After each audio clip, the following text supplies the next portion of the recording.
In a few weeks, students across the state will be taking the State of Texas Assessments of Academic Readiness, also known as STAR exams. Many children are taking the exam for the first time. Here to share ways your student can navigate their nerves is school counselor at the Village School, Dana Sheridan. Dana, good morning. Thank you so much for your time this morning. You're welcome. Thanks for having me. This really is an important conversation for parents, but also for students and perhaps for them to have together. Absolutely. Yeah, it's important for them to get prepared and ready because that decreases some of the anxiety that comes along with taking those standardized assessments. And as we know, there is so much anxiety, stress associated with really any test, but there's a lot of pressure too. Yeah. How does one navigate this type of situation in a healthy way? Well, we were talking about it when we were growing up. You know, there's anxiety, but now the pressure and stress is so much more for a lot of these kids. So being able to recognize first, a lot of students will exhibit, you know, psychosomatic symptoms like the tummy aches and the headaches and things like that. Yeah, when they aren't really recognizing that that is anxiety, you know, so they're trying to get out and go to the nurse's office and things like that. So having those conversations, being able to identify what parts of your body that's being affected. So then you can say, okay, not today, tummy, like I got this, I can handle this. You know, I do this every year for state assessments. Preparing for this time of year, knowing that it is going to be stressful, there's going to be a lot of anxiety. Are there things parents and students can do together to prepare? Yes. So I think communication and working as a team, you know, with the school staff, parents, the students, just being able to have some of those strategies, those tools on their tool belt to be able to navigate it. So at the Village School, we have self-regulation zones where kids can go if they need kind of a little bit of a break, working alongside the school to make sure that you have certain accommodations if you need those, but just being prepared and ready to do that, having a healthy breakfast, sleeping well the night before. Rest, right? Yes, getting into that routine of what you need to do to be on your game the day of the big one. So.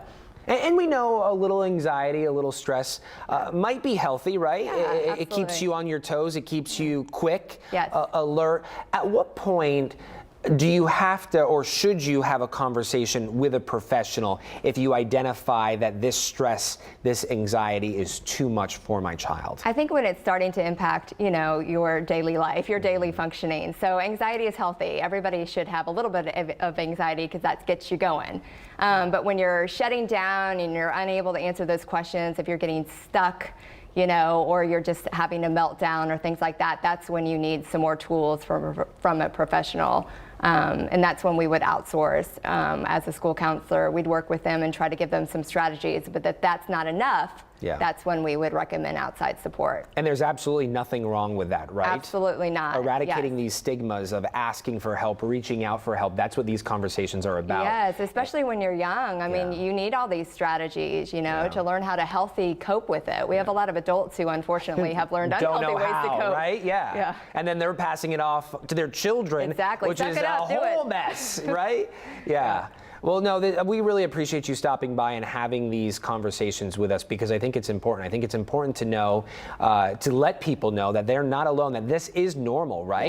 Yeah. We also said at the top of this conversation that these exams are still a few weeks out. So now is really the time to start preparing. Dedicate a certain amount of time each day to prepare for these tests. Yes, mindfulness helps a lot. I talk a lot with anxiety about the hand activity. So things you can't control on your hand, and then the things outside of your hand are things you can't. Talk to me about this. What is this?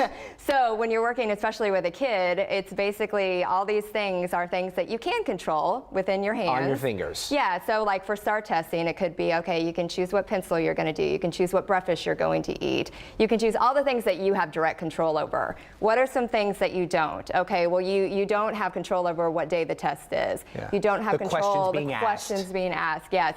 You don't have control of the location. You don't have control of this. So it really helps kids kind of grasp what they can control with that. And you can use this for anything. Everything. In adulthood, right? No, this is really great. It's perspective. It's perspective. It's what you can control versus what you can't, but it's how to prepare for the uncontrollable. And that's going anxiety. into that. Anxiety is a feeling of loss of control. So if you can somehow, especially get that strategy down to recognizing, okay, I do have some control over things, not everything. but this is what I can directly control. Oh, I really like that. That's a great suggestion. And again, it all starts with a conversation. We say here during the 8 o'clock hour that all solutions come from problems that we talk about, right? Yes. And those solutions are within those conversations. Yes. And so I hope this was helpful for people listening, for parents and students. Yes. That this is so all much. normal and getting prepared is what we need to do now. Yes, Dana, absolutely. thank you so much for your time this morning. We do appreciate it.